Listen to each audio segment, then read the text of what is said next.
Student, आज की class में हम फैराडेज लॉज और लेंज लॉ से रिलेटेड कुछ न्यूमेरिकल करेंगे। फर्स्ट न्यूमेरिकल है magnetic flux through a coil is given by five equal to 5t cube प्लस 4t square plus 2t minus 5 Weber. Resistance of coil is 5 ohm. Find magnetic flux, induced EMF in the coil at t equal to 2 seconds. Find induced EMF in coil at t equal to 2 seconds. तो student, magnitude of induced EMF is d phi by dt। तो इसका differentiation क्या आएगा? 5 into 3t square plus 4 into 2t plus 2 into 1 minus 0।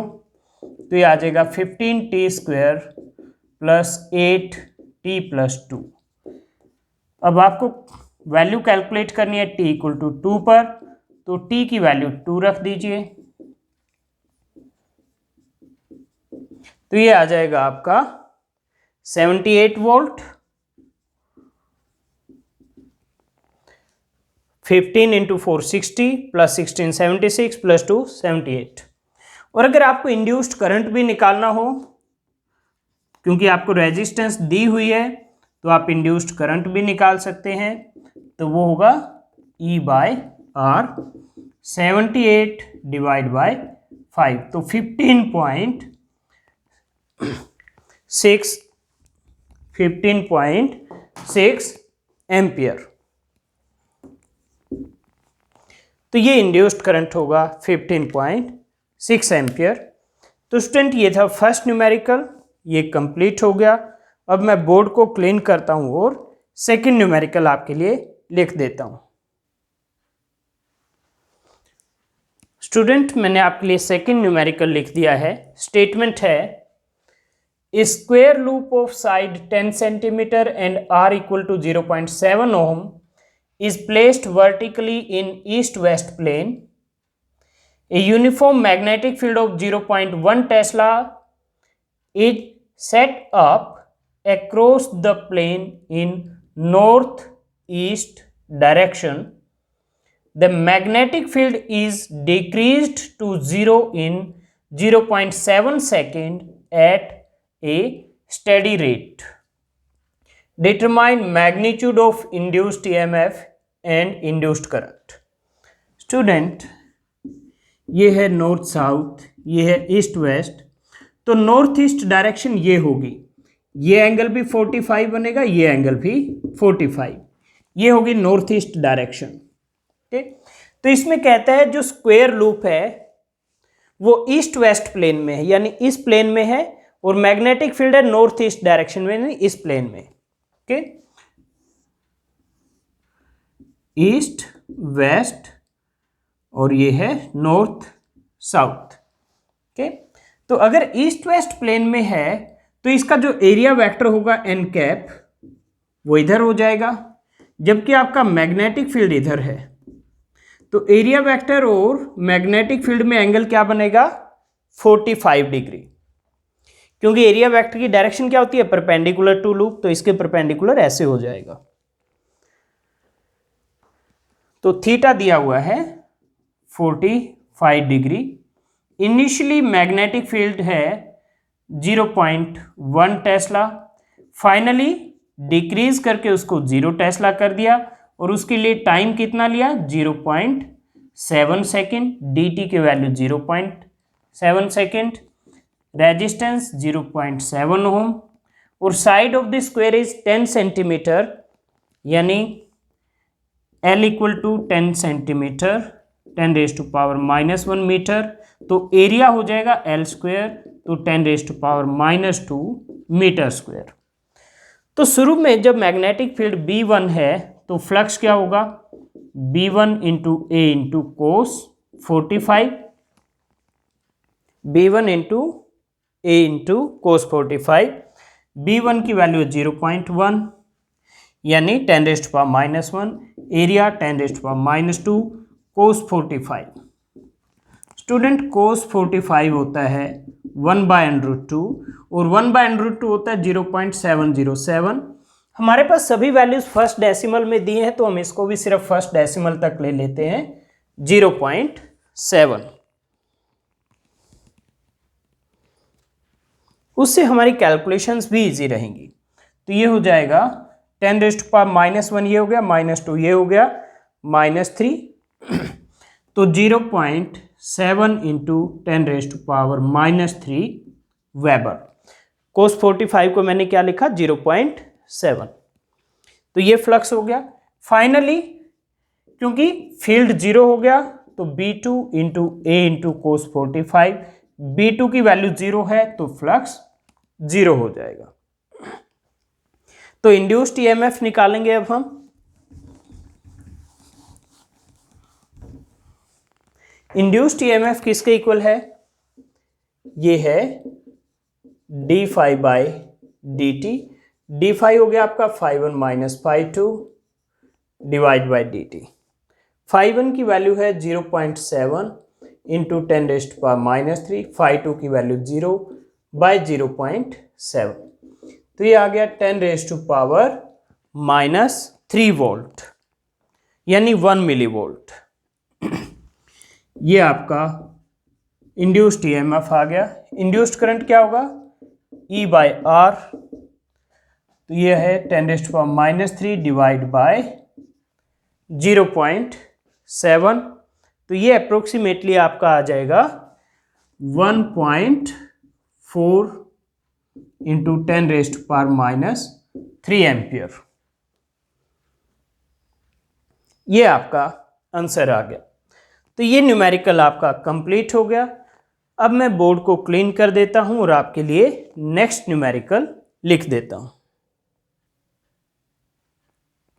Okay student, मैंने आपके लिए next numerical लिख दिया है। स्टेटमेंट है, a circular coil of radius 10 centimetre, 500 turns and resistance 2 ohm is placed with its plane perpendicular to the horizontal component of Earth's magnetic field। ये अर्थ के magnetic field के हॉरिजॉन्टल कंपोनेंट की value दी है 3 into 10⁻⁻5 Tesla. It is rotated about it's vertical diameter through 180 degree in 0.25 second. Estimate magnitude of induced EMF and current in coil। आपको number of turns दिया है 500, resistance दिया हुआ है 2 ओम, radius दिया हुआ है 10 सेंटीमीटर यानी 10⁻⁻1 मीटर, ये रेडियस है, ये रेजिस्टेंस है। मैग्नेटिक फील्ड की वैल्यू है 3 इंटू 10⁻⁻5 टेस्ला और टाइम पीरियड है 0.25 सेकेंड।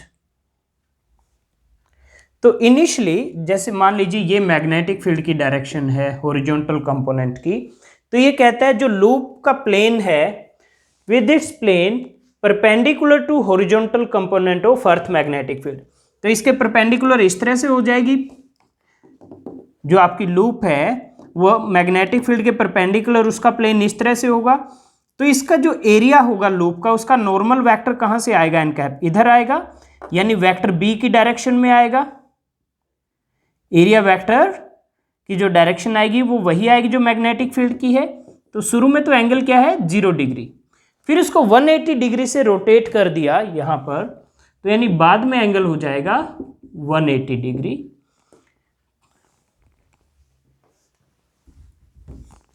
It is θ2। तो अब हम फ्लक्स निकालेंगे। शुरू में फ्लक्स क्या होगा, BA cos θ1 3 इंटू 10⁻⁻5। एरिया क्या होगा, एरिया होगा पाई आर स्क्वेयर, आर क्या होगा 10⁻⁻1 है तो स्क्वेयर होगा 10 × 10⁻⁻2 मीटर स्क्वेयर। ये एरिया की वैल्यू होगी तो पाई इंटू 10⁻⁻2 और कोस 0 θ1 0 है, कोस 0 होता है 1, तो ये हो जाएगा 3 पाई इंटू 10⁻⁻7 वेबर। फाई 2 होगा बी ए कोस θ2, तो बी की वैल्यू वही है, ए की भी वैल्यू वही है, और कोस θ2 180 है, कोस 180 होता है -1, तो ये आ जाएगा -3 पाई इंटू 10⁻⁻7 वेबर। तो डी फाई क्या आ जाएगा,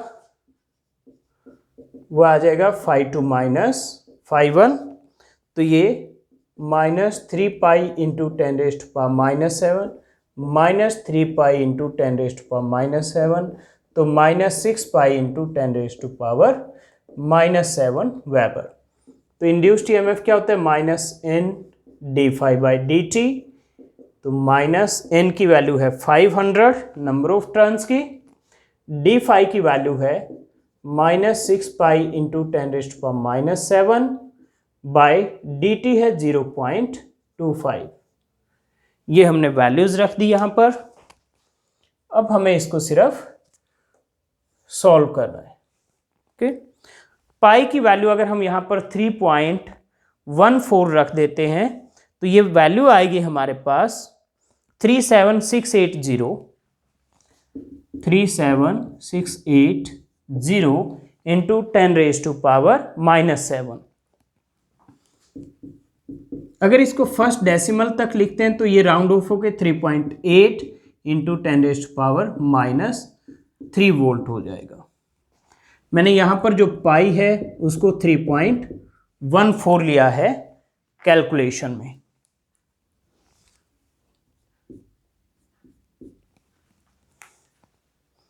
ये इंड्यूस्ड ईएमएफ होगी। करंट क्या होगा, E/R 3.8 इंटू 10⁻³ बाय रेजिस्टेंस 2 ओम है बाय 2, तो ये 1.9 इंटू 10⁻³ एम्पियर, ये करंट की वैल्यू होगी। तो स्टूडेंट इसके साथ ही ये न्यूमेरिकल भी आपका कंप्लीट हो गया। इसी तरह के बहुत सारे न्यूमेरिकल आपकी बुक में दिए होंगे, आप वहाँ से प्रैक्टिस कर सकते हो। और ये क्लास हमारी यहीं पर एंड होती है।